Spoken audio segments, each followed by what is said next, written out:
Star Wars, þegar þú hugsar bara þetta merki, hvað þýðir Star Wars fyrir þér? Stór spurning. Já, þetta alltaf stór spurningur í raunveru, en ég búin að vera að hugsa þetta núna síðustu viku og bara raunveru ofta, en síðustu vikuna ég búin að vera að hugsa sérstaklega þessa spurningu. Hvað Star Wars? Og að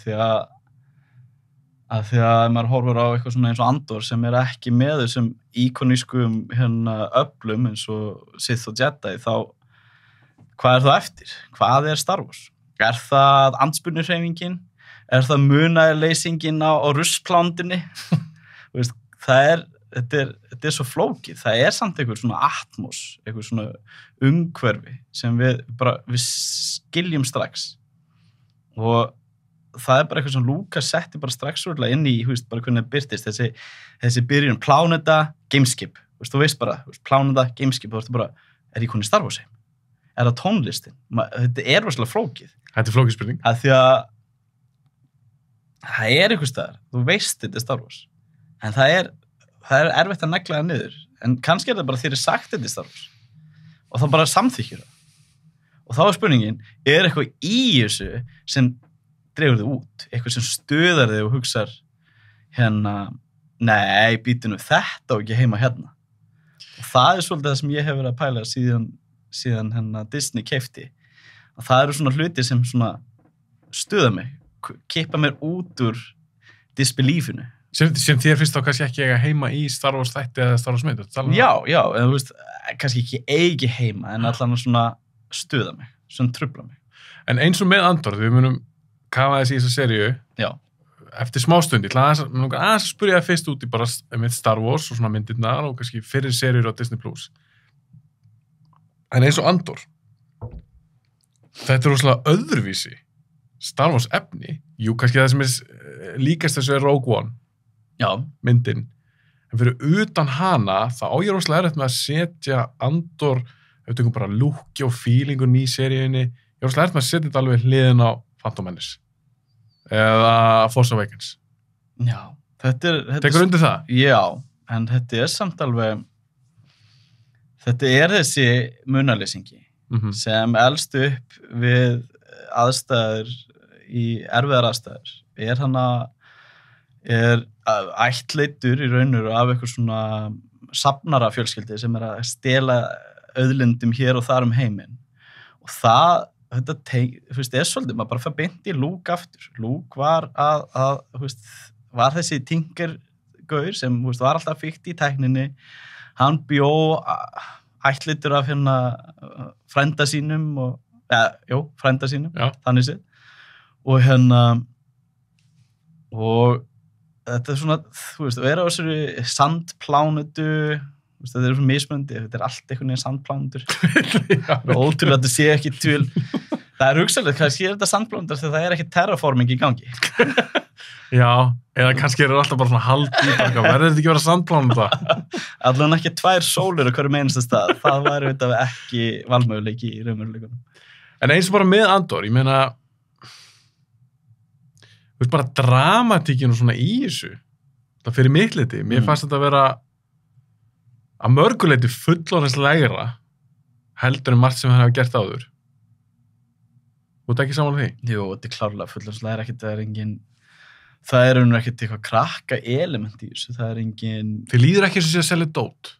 Nei. Þess að búið til karakter til að selja dót? Þetta ekki eins og, jafnvel B2 Emo hann ekki settur upp vélmenni. Já, vélmenni. Hann ekki settur upp sem eitthvað skonar leikfang. Hann alveg helst eftir karakter. Hann með stama og algjörlega. Tráma og Þetta karakter. Þetta karakter, eins og R2-D2 líka, algjörlega. Bara lifaður einstaklingur í þessum heimi. Ja. Annað en kannski, mér veist, BB-8 vera meira svona bara eitthvað svona nýgræðlingur, jafnvel krakki í þessum heimi. Já. Og einni úr komur ekki fyrst í Rise of Skywalker, vélmennið Dio og eina hjólinu. Jú, það var bara, það var bara augljóslega verið að selja með leikfang. Það þurfti ekkit fleiri vélmenni. Það þurfti ekkit og hann fylgdi ekkit einhverjum karakter sem skipti einhverjum máli þannig séð endilega fyrir heiminn. Það getur verið hver sem með hvað vélmenni sem og það var bara að selja með þetta. Svo er þetta bara eitthvað stærri Lego-settunum í dag. En þeir líður alveg, sérstaklega að við erum orðið það gamlir. Maður svona fann að sluta að sjá í gegnum þetta og manni líður svona svo, já, þarna hefur við ákveðið bara, herru, getur ekki sett eitthvað nýtt inn og þá getur við sett það í pakka og það er að selja þetta á jólunum eða eitthvað skilur. En það er ekki Andor. Nei, það er ekki Andor, en það var samt alveg Return of the Jedi. 100%. Evoxar, 100%. Þetta átti að vera vákar. Já, en þegar ég náttúrulega sé eins og hana, ég er náttúrulega svo ungur. Ég var ekkert að spotta það. Nei, ég svo sem ég man ekkert þegar ég sá hana svo ungur. Ég man ekkert frá þessum tíma. Fyrst ég verið svona meðvitaður eitthvað með því ég sé horfa Star Wars svona 97 þegar alltaf endur kemnar ég sé þér í bíó aftur. Þá ert þú 12 ára. Já, 12 ára. En þá ég búinn að horfa á Vaffa-S við áttum, við hefum ennþá Vaffa-spólunar frá því sem keyptar 81 og eitthvað svoleiðis. Fórstu það á prequels í bíó? Prequels, já. Og prequels voru alveg, ég fór 5 sinnum á episode 1. Vá. Já. Og það var bara svo, ég með límda bíómiðana á veggnum, svona fyrir... Sapgripur bara. Já, þetta var bara, bíómiðana voru heilagur, ég átti Vaffa-spóluna í plastinu í mörg ár, var rosalega mikill fanatíkus þá. Og það skipti mér rosalega miklu máli eitthvað en Star Wars. Því ég var búin að alast upp í Star Wars fjölskyldi.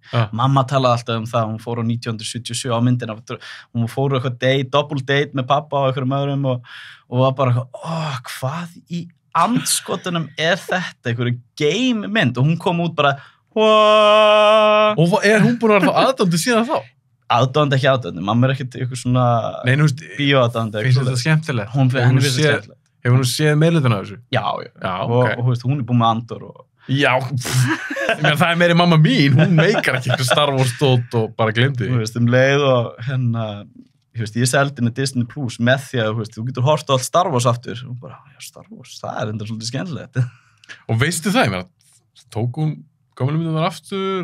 Nei, ég verður ekki skoða það, en hún er búin að horfa á Kenobi og hún er búin að horfa á Andor og hún er ekkert þetta, hún er bara í þessum leiknu. Hún hefur ekki dottið í Já, eitthvað svona teikni, eins og Clone Wars eða Bad Batch og hún er ekkert að spila Fallen Order á PlayStation. Nei, ekki ennþá. Kannski allinni, veit ekki. En við förum aðeins við bíómyndar, stiklum aðeins á stóru. Já. Og Lucas Emmett gefur út þessar 3 myndir hana, gömlu myndirnar. Já. Hver er besta? Eða þín uppáhalds? Mín uppáhalds með Empire Strikes Back er bara uppáhaldsmyndin. Hún er... Af öllum? Ég veit ekki. Ég berst svolítið... Þú ert Last Jedi maður? Já. Samt ekki. Ég veit ekki. Mér finnst Last Jedi vera rosalega góð saga. Ég er rosalega ánægð með hvað Rian Johnson reyndi að gera. En mér finnst og ef ég ætti að... Nú erum við hægt að tala um þessar myndir. Við erum að tala um gamla myndir. Við erum að tala um 77 til 83 núna. Skulum bara einbæta ykkur aðeins að því. Empire Strikes Back, klárlega bara besta myndin á þeim tíma og það er ekki Lucas að þakka. Því miður. Hann er ótrúlega góður höfundur og hann er með ríkan söguheim. Eins og maður sér í Indiana Jones og öllu öðru sem hann gerir.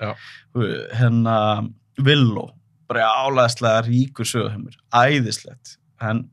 En sem leikstjóri og handsöndur, þá er hann bara arfaslappur. Hann er alveg bara sorp.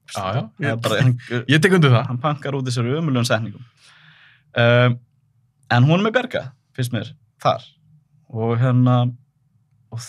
Empire Strikes Back er rosalega góð mynd, en hún er samt, fólk gleymir þið oft. Hann var að endurskrifa þetta og breyta þessu,